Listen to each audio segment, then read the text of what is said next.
Open the Tuesday, August 6th, Sewer Commissioners meeting. Elaine, aye. Brian, aye. Bill, I. Okay. You've been doing an awful lot since the last meeting, so Brian, why don't you take it and Sure. update everybody with what you have to say? Okay, so as we had discussed the last meeting, the issues with fees and rates and capital costs, the whole effort to reconcile going forward. We had talked a lot about that, and we were working on numbers, as you know. We made the decision to reach out to Keith Hickey, the town administrator, to kind of bring him in and start to talk about the details as we understand them. And at the same time, I know we talked about having Kyle come and talk to us a little bit. In the meantime, I had a pre-meeting with Keith just to give him kind of an update on what we were going to get into. That was on Friday for 15 to 20 minutes, which followed up with a meeting with Dave and myself with him yesterday morning for 15 to 20, 30 minutes, kind of going over what we had given, what I had given them on Friday. And because of some of the complexity of all of what we're talking about in the history, If you have to take it. no. And because of the complexity of all this history we have and where we are now going forward with the leaching fields and the new rates, pretty much what we had kicked around is push points, touch points we need to get to are going to be being done with Keith's assistance. They will include looking at the whole history, of which we've got a lot of good stuff. Dave found a lot of good stuff with Gene that I think you've all seen, going back to 97, 98, 99, 2000, the original sewer commission, and the 1/3, 2/3 piece, and then what's gone on in between, and what's recently gone on with the leaching field. So there's a legal aspect of what town meeting did and didn't do, or did try to do, or whatever it did. There's I'm looking at the plan, which was approved with DEP and EPA, talks to what I've been mentioning all along. The 1/3, 2/3 is an offset of that, but those ideas are discussed here as related to the sewer advisory committee back in 96, 7, 8, 9. Now were you on the advisory committee? The sewer? In the beginning, in the 90s, yes. Yeah. We handed everything to the selectmen and they just looked at us and said, bye. That was the end of our stint. So, Okay. but the real point I'm want to stress is that the history of this is very involved. A lot of people were very, very involved with this. I was brought in around 1996, 7. I never was on the sewer advisory committee, and the reason was of my involvement with DEP as the senior guy who gave out the money. Okay. So I had a conflict of interest. But the reason that, to my credit, tiny bit, to the state of Massachusetts credit a lot, one of the last grants that was given out in the grant program was to Kingston. There were 3 grants left over: Cohasset, Kingston, and Situate. After that, it was all, you borrow it under the SRF program. And you probably know this because you were on the other side of it. You know, I mean, Rocky Cole was the guy I was dealing with back then. You know, he was long before my time. long before your time. I mean, we had a team back then that was really interesting. I was just going through this to his very, it was like memory lane, and then sad at the same time because at least half of the people who were very active are no longer with us. Okay. Okay. So I'm the historian now. Well, that was the interesting part, because when we were on the committee, the engineering firm came in and said, you guys still are in line for grant money. And we all looked at it. What do you mean? He said, well, this started back in the 70s or whatever it was, and through the 80s. And that's when we put it all together and handed it to the selectmen and said, all the engineering's done, all the drawings are done, and we got funding. And that's why we have it now. Okay. He said to us, you're still on the list. I only mention this because of my position high up in the state. I can never work on the sewer system in Plymouth for the rest of my life. is I sued the town. I was actually director. Same thing with Situate. I sued the police, I can't do. I always said, well, there's always a 1 year grace period, isn't there? No. Your position, statutory position, I can never work there. So where's my part of the deal? I mean, if I can't work there, that's what I do for a living. That's another story. So anyways, I think we're in a reasonably good place moving forward, Okay, and that there's going to be a lot of angst. But I think sorting out the information correctly and what was decided, I know very well what I know happened in the beginning. And then there were transitions in 2003 and 2004. The sewer commission changed almost completely. And it's changed a bit over the time. And again, for historical reasons, the second and a third and fourth tank, the second phase, as I refer to it, phase one was the first two tanks and all the infrastructure, all those things. The second phase, which was predicted to be required around 2009-10-ish, didn't happen because of the recession and a lot of other things. But I do recall, and I was going to ask you this, Elaine, I remember the fights over capacity and people begging to get in. right. And we had to delay the capacity we were going to build because of that. And it was like what's going on with the water bottle now in a way. So, decisions were made to continue to get betterments, anticipating that you still had a capital investment worry going forward. And a lot of things happened that didn't happen. But the historical perspective is key to understanding this. So I'll leave that there. I know, Dave, you have your perspective too. I don't want to. Yeah, I found it very interesting because a lot of this obviously was before my time. Everyone said. Yeah, To see your name on some documents from a long time ago. Yeah. And Brian too, it was interesting.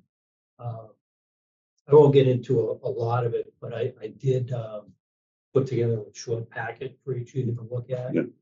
So this is just a small piece of what I was looking for. Yeah. There were some documents in there that were pretty fascinating. But I was looking more towards a specific item, and that's that 1/3, 2/3 percentage that the town and users, were responsible for in the beginning. So my search kind of ended right around the 2000 period, 2001. And then I think I found what I was looking for. So there's so much more. there is. But one thing I found was pretty interesting is when this all started, there was a letter from Charles Scott, VP of the Kingston Shores Association. Is that And I think you guys may have this letter in the document. It talks about how there was over 670 homes in the area during the rainy season of February, March, and April, or any time when the water table is high, or when we receive a 1/4 inch or more of rain in the majority of our streets. We have raw sewage running down the sides of the streets.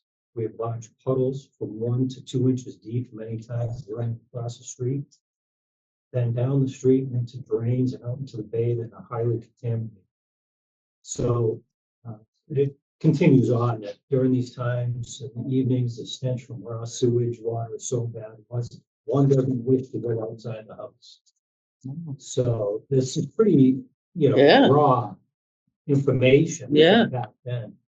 And some of the details from measuring the fecal coliform counts off of some of the drainage pipes running out to the bay. Some of them were in excess of 36,000 parts per million.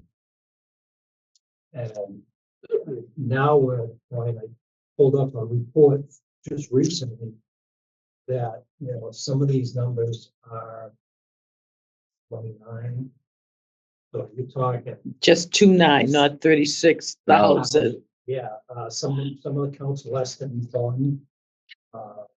So, we're in some very low numbers relative to where we were in a relatively short time. So it's pretty impressive how the sewer system has benefited the entire town of Kingston.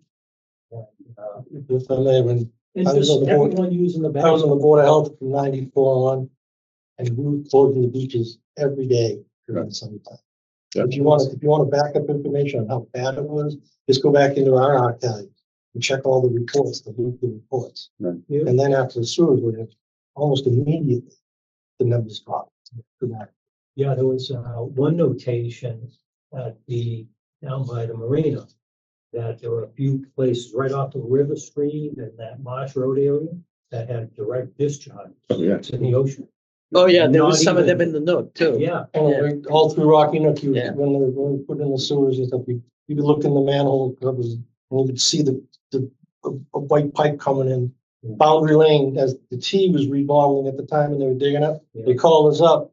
And as they were digging along the right of way, there were pipes coming from uphill down, just dumping into their right of way, which just went down from the right down the bay. And It this, was interesting seeing some of the stuff. so, yeah, and then to look at that from outsider's perspective, because I didn't grow up in the area. Yeah. Seeing how bad it was in relation to where we're at now is pretty impressive in a short time. A lot of this comes back. The letter that you found- Contributing. the letter you found, I mean, that's repeated in some of the documents you Oh, see. yeah. There's like 100 of them. Over years, this was 1988, they kept coming and coming, people were, it was like I said, Marsh Lane, that area. Some of these people on Boundary Lane and, a lot of people went bankrupt with pipe tanks because they had no way to play the game, which I use that carefully. People were forced to put pipe tanks in, but then they'd have a pipe that would go, because they couldn't afford $300 a week to pump it out. And we're talking 1995, 6, around back then. It was killing people. So they'd hold the water in the tank and then at night it'd go out. Pump it all. Pump it out, but that's what helped drive this whole thing to where we are. And the theme of Kingston, the town benefiting is as you saw, all the documents from the environmental impact reports, the drafts, that idea of paying for the whole thing partly by the town. In fact, it was, if you look at these documents, 100% of the infrastructure is going to be paid for by the town. The 1/3, 2/3 was a discussion to bring that back so that the town ended up paying 1/3 only. It was a pushback from the rest of the town, and 2/3 was going to be paid for by the users. But it started off, the town was going to pay for all the pump stations, all the main sewer trunk lines, all the infrastructure, all the leaching fields, and the two plants, first 2 tanks, and then the second 2 tanks are discussed at length also. So that history again is documented pretty well.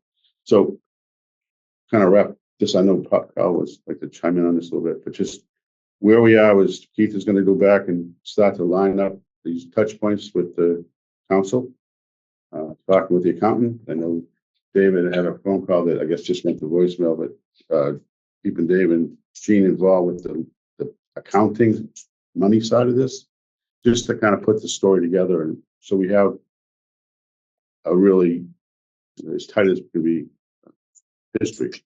So I want to shut up. Okay, hey, Kyle, you can join us. Basically, what we're doing is, last year, as you know, being on the finance committee, we had a shortfall that surprised us all. Okay, and we're looking not to have that continue.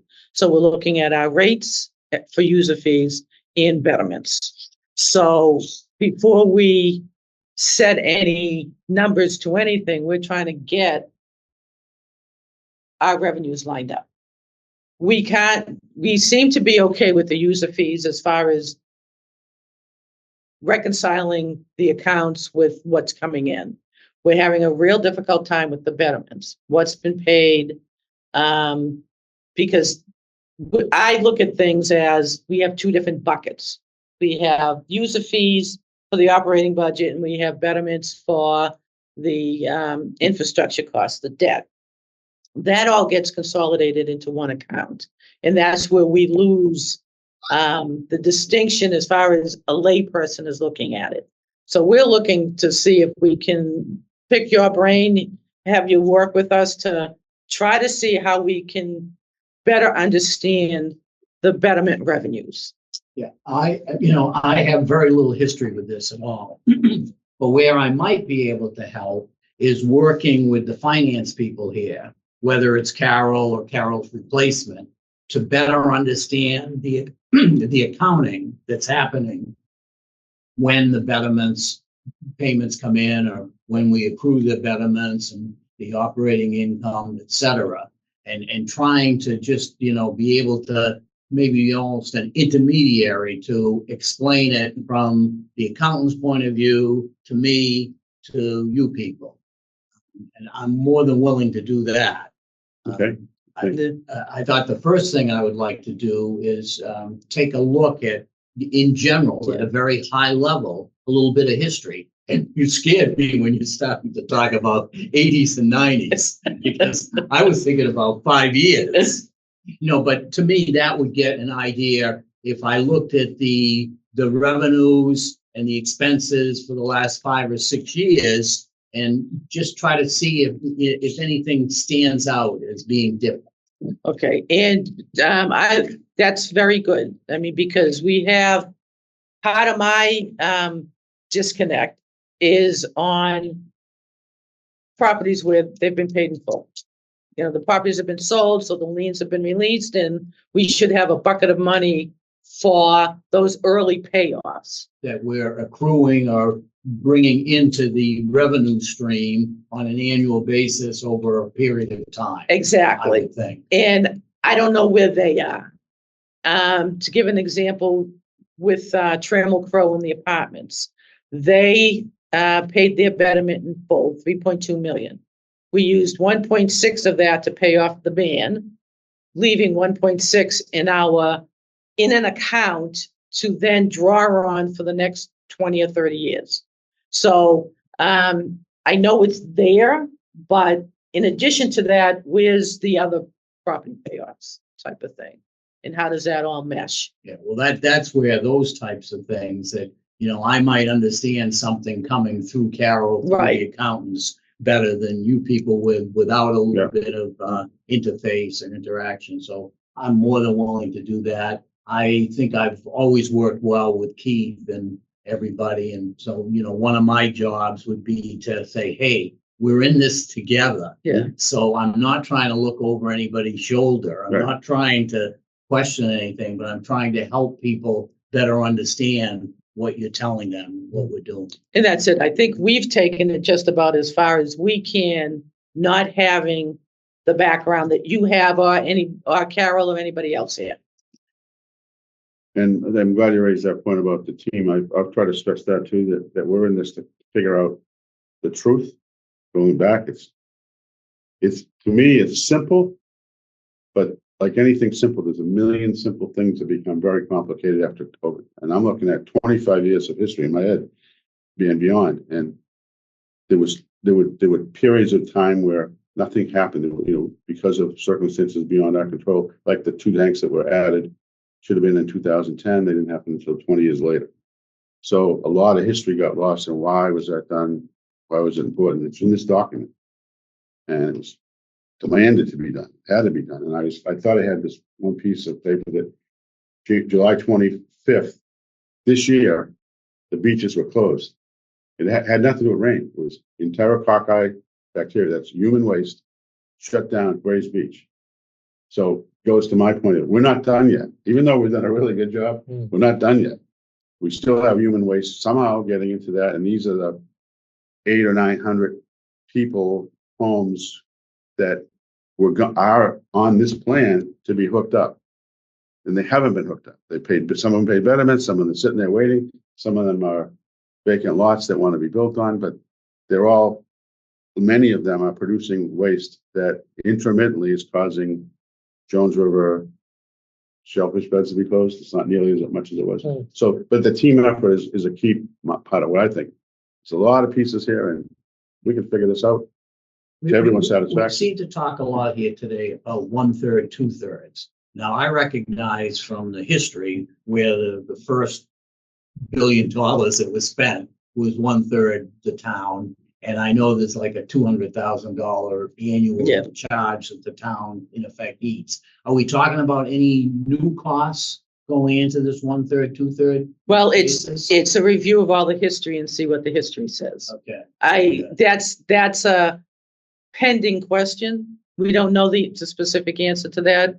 So that's where all the data is being brought together and But that. we'll have somebody else interpret it. That's probably a surprise to the town administration, I would think, because my involvement with the finance committee for 12, 15 years and the treasurer, it's the first time I've ever heard or thought about anything going forward being an expense for the general fund. Well, and that's why we're not pulling the trigger. Trying to understand. Yeah, I mean, Brian has all his history and Bill has their history well before I even came on board. Mhm. I didn't come on board till 2004. And so there's history here that's being consolidated to see what does that all mean at the end of the day. I hear you. But however that falls out, we still need to know why did we have a shortfall last year And I would when we think shouldn't have. And I would think it's important to, try to get a new rate structure in place sooner than later for going forward in the current fiscal year. Right. The big number is stepping back 10,000 feet. The first phase was about $28,000. The main pipes, all that, there's around $28,000. The second tanks, the upgrade, and the leaching field is 30. So it's about evenly split when you look at escalation. It's that 30 million. Yeah, I was gonna say, you mean million. I'm not million. Yeah. The 30 million is where the 1/3, 2/3 comes into play. And if you look at how we are now, it's very interesting to me. We're about 10 million short. From just that first amount from the first phase? No, the first phase is ongoing and the town's been paying its fair share. Okay. But when you look at going forward, After that. after that 1/3, 2/3 piece, How that $10 million is gonna be recovered right? And as a ratepayer in Rocky Nook. I mean, in there's a theory, rate in Rocky Nook. If what I'm saying is true, nothing changes. Right. right. I agree with you that in theory that the original vote for the entire town to participate in this is all phases. Yeah. Anything that has to do with infrastructure, which is the tanks and the leaching fields, back then and moving forward. And the ratepayers are still paying their fair share of 2/3 as we build this out, but the rest of the town is still, obviously benefiting from even from day one. So just a little piece of, so that if you're a Rocky Nook person who paid your betterments, you're pretty much almost done. If you amortize it over time, you're almost done. Yeah. That's not going to go up. That's not going to be added to, unless we're forced to somehow. And that's not where I want to be. It's all the people who haven't paid the betterments and the expansion that's on the books already to be done. That's where the betterments would go up, comparable to what was paid before. But then there's that 10 million plus or minus that's out there. As we go into this, I think that's where the analysis has to look around to see how to make this full, fair, correct, and reconcile it. One way or the other, we got to reconcile. And that's it. All the history is being pulled together and it's going to be reviewed. So whatever that decision turns out to be, it's not our call. It's all being consolidated and reviewed by others. So This back is it. I mean, that might be something good for you to look at. It's a kind of summary of town meeting and all that that we're on beyond before. Excellent. yeah, Oh, you already have one? Okay, good. So that's perfect. All right. Excellent. This will be fantastic to get. yeah. So it's basically getting everybody up to speed on, again, like you said, everybody working together to try to come to the other side of this. Because we were shocked by any shortfall last year, obviously. Order of magnitude, what was the short? Well, we allocated 600,000, but I think it was like, what, maybe 350? Yeah, depending on where commitments ended up at the end and, Yeah, some other, how much of the budget we actually used and then how much septic revenue came in, some variables like that would change things a bit, but somewhere in there. Yeah. So that's part of user fees, betterments, it's all one bucket. And that's why for me to follow it, different buckets, different things. I certainly would see the need to understand separate, even if you were accounting for it in one bucket, well, we better be able to. I would strongly recommend that we account for it in two buckets. Yeah. But at least when it's going into that one bucket, you can always, should be able to sort out what is coming from betterments and what is coming from regular operations, so that in effect, if you have to do your own accounting offline, you do. Well, that's it, for us to reconcile and keep on top of this stuff. And it comes down to, the munis reports show us septic revenue and it shows us user fees. But not what's behind it. What's behind the user? Septage, they have their own spreadsheet, they match to the penny. What's behind the user fees? How many people are being billed? You know, that type of thing. And that's off the commitments as well, but and then the betterments, it's all these different accounts within the munis reports, and you know, there's some amount here, it's yeah. When I we, was trying to find spreadsheets like that would show year by year, like betterments going in like these have to be added.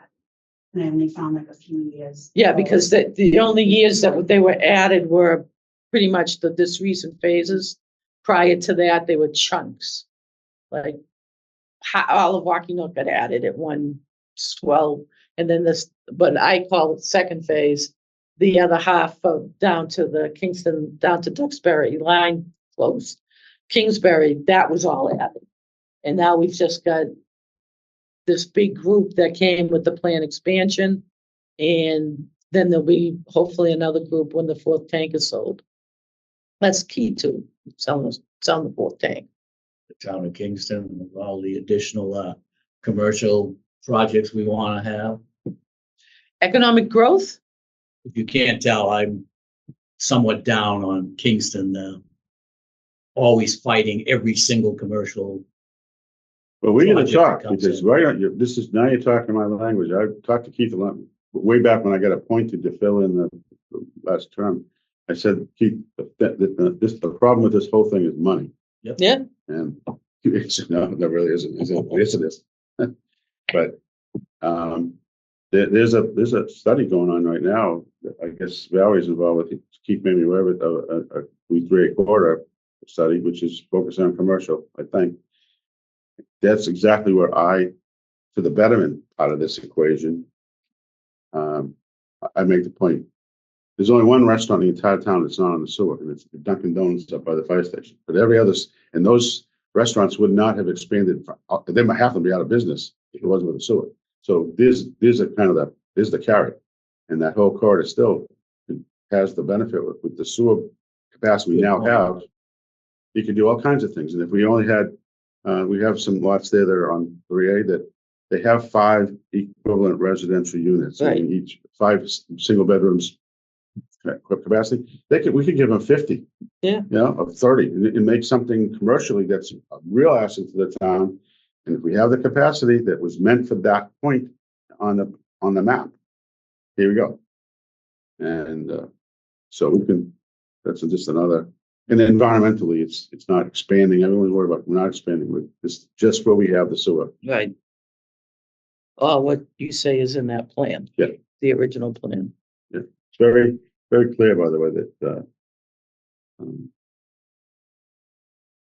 the South Pond well fields are mentioned in here.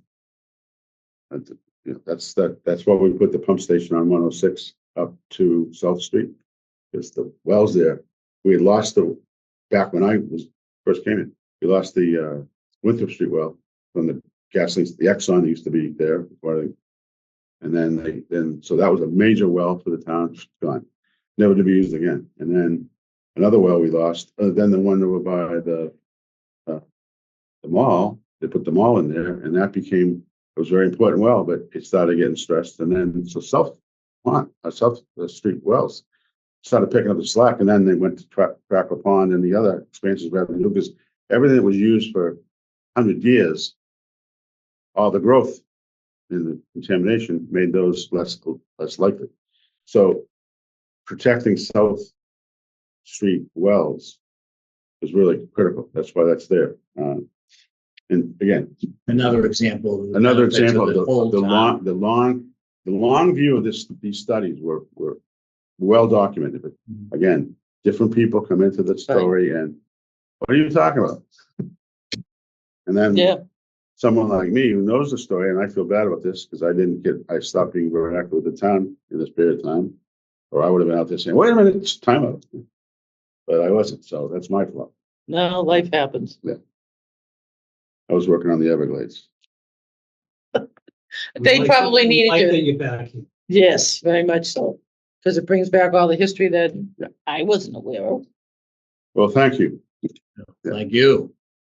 And Jean, with her background, I mean, she's only been in this less than a year, and she's been invaluable to work with Dave. So we got the team is really got a lot of good people that are working on this. Okay. Thank you. We'll get you what you need. The next piece is just keep coordinating and work with. You're welcome to stay for the rest of the meeting if you'd like. We're gonna talk about the update from the superintendent. Then leaching fields. Thank you, Carl. I'm gonna just stay as a guest. Okay. I always think that guests should be away from the operating table. Thank you. Thank you, Carl. So just to continue on with a couple items, we touched on this, I believe, at the last meeting, that I have a couple of air relief valves that I want to take a look at. There's some maintenance we want to do on them, but before we even touch them, we just want to make sure that they're sound and solid enough to do some work on them. So I reached out to a corrosion specialist to maybe take a look at them, and they're actually going to be in next Tuesday. So that's moving forward. I'm gonna have them look at the Jones River effluent line that comes up behind Blinks Way. And then, so that's one of our major pump stations, the Jones River line. And then the second one is while they're in town, and we're paying the mobilization fees and everything, I wanted them to look at the Prospect Street effluent line that runs up to the plant. They've looked at air relief valve, and they'll do an ultrasonic test on it to see how much metal is still available on it, make sure it's still sound. And this is just to make sure that before we touch it, that it's something solid, we can put a new shut-off valve on them and a new air relief valve. So that's happening Tuesday. As you know, I've gone through some of the history on the sewer system in town, and it's been very eye-opening. Some of the stuff I provided was minimal information. Hopefully, when things free up, I can get some more information out to you. There's a lot. What else did I want to get at? Oh, we had an issue with one of the blowers in the plant. There's 3 blowers that run air to our tanks. One of the VFDs failed on us about 2 weeks ago. We had the electricians come back today and they found the problem with it. And they fixed it. So we're back up and running with 3 aeration blowers. Are these still warranty items too? Those are, Yeah. yes. They found that some of the insulation down at the blower itself in what they call the peckerhead wasn't insulated correctly, so they re-insulated the wires. So one issue we had that arose a couple weeks ago is Marion Drive pump station. One of the pump seals leaked and actually alarmed out. So now we're down to 1 pump at Marion Drive, and that's outside of the warranty. So I'm trying to work with McLuhan right now and try and get them to reach out to the manufacturer. It only had 990 hours on it, which is pretty low. Oh, yeah. So they're trying to work out some resolution. 9.5 a year. I'm sorry? Not even a half. Well, you said double, so it's. It's, yeah, that's been in service about 2.5 years. Yeah. Because that was one of the first pieces we had to get up and running to get funding in by a certain deadline. It was Yeah. like July 1st. Yeah, July 1st. So they're gonna try and work with the manufacturer, see if they'll help us out. So I sent out another email today, kind of pressing them on it, so. That's the one that takes all the apartments, right? Yeah. Yeah. We're down to one pump over there at this point. Other than that, I think everything else, all the testing and lab work's going fine. Yeah, I think that's all for my updates. Punch list. We get anywhere with that? No, I sent another email out last week to get some Okay. information on that. Supposedly. And they came in and did some small items about 2 weeks ago. But there's still very small items left and then delays of supposedly manufacturing, delays. Push again. Maybe with luck that'll close out before the leaching fields. I don't know, those Legion fields are moving pretty quick. I know. So who wants to give? On Yeah. on an item on that, we did have a meeting there this morning. I just want to reach out to Brian. So I sent an email out to CDM regarding monitoring wells. Yep. So you'll probably see that next time you open your email. But it was basically a copy of our permit, what they were looking for wells up there. And testing looks like they want us to do it prior to putting it into operation. Yeah. Which will have to get DEP approval that leaching field before we can set stuff up there. So it's just throw that out there to CDM and everyone involved, just so it works. We have that these are the requirements before we can set effluent. More I thought after you mentioned that, getting those, that's why we said, get the wells in like next week. Yeah, that was a good Get the call. well in next week, do the test, we'll be all done with that. That gets back to the schedule. And, So based on the schedule, where do we fall? well, as I said last time, the one critical path item that did not get addressed by CDM until later, and they took full responsibility for this not happening today, is the final sign off on the primary distribution tank. So that being delayed means that our ability to put water into the fields permanently is delayed till about a month from now, instead of, we would have been doing it this week. So Okay. it's delayed about a month. The tank's just been released for construction. The concrete's got to set and pour, and then pure, and they're going to deliver it and put it in there. So we talked about some strategies today about how to collapse the schedule that's remaining. And I think they took that under advisement so that when we put the tank in, Dave and his staff can be there. We knew that they were already done the pressure test on the thing, the whole thing's in. I mean, after today or tomorrow, the entire force main will be done. So they'll put the tank in, there's a little 10-foot section. They'll start pumping up there. All of the fields except one will be done. So Dave and the staff can go up and see how the gates and things work and have water going in, looking at it and just getting a feel and see how the fields work. And we'll only need 3 of the 6. So if we do that, we'll still be finalized by the end of this month, early the first week of September. And then we're done, other than loam and seed. And so that's. I think, didn't they have season scheduled? for I know, really. September?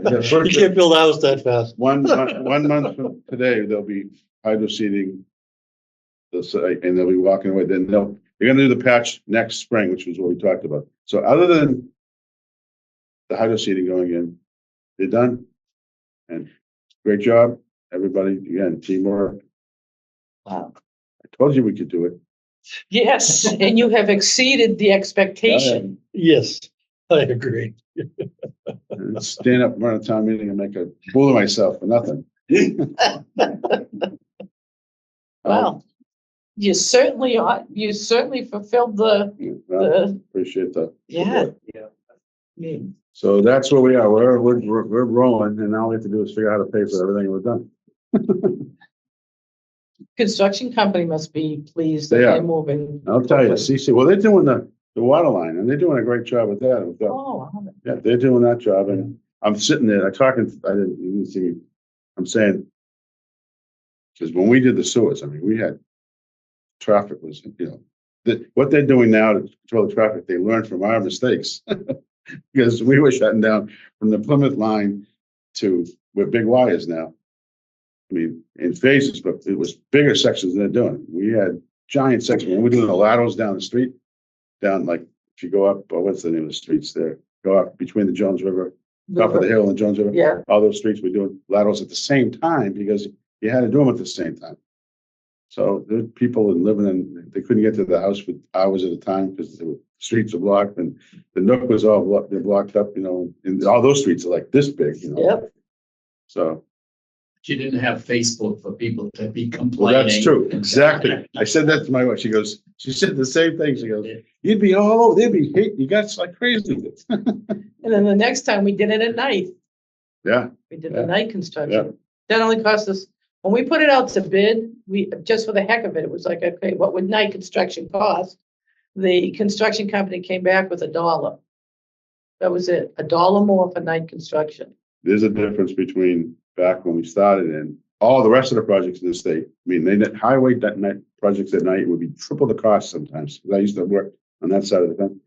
And then when the contractors started realizing that, you know, they're never gonna get anything done. Yeah, They have crews now that they only work at night. I mean, their whole, it's like the third shift on a nursing or, you know, they're all geared to that kind of a work life. It's like being a restaurant, a night,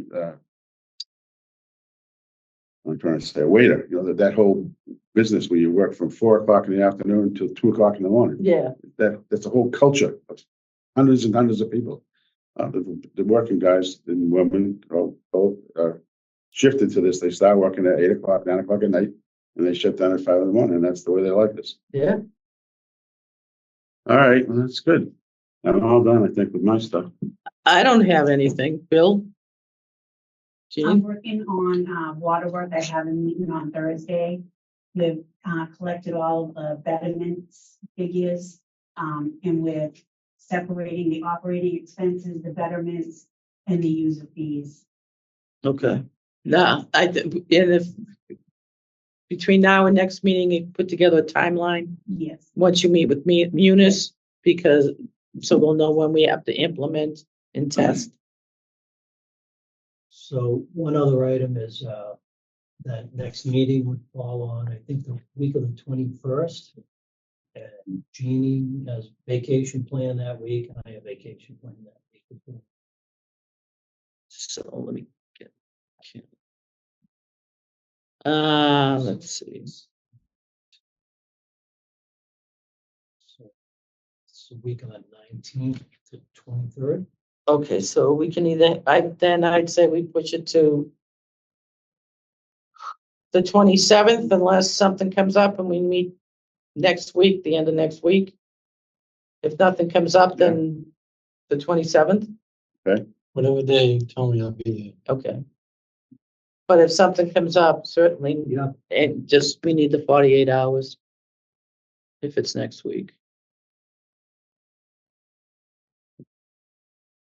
The 27th, okay. So, Okay. All You good? Motion to adjourn? I'll second that. All in favor? Elaine, aye? Brian, Bill, aye. Thank you.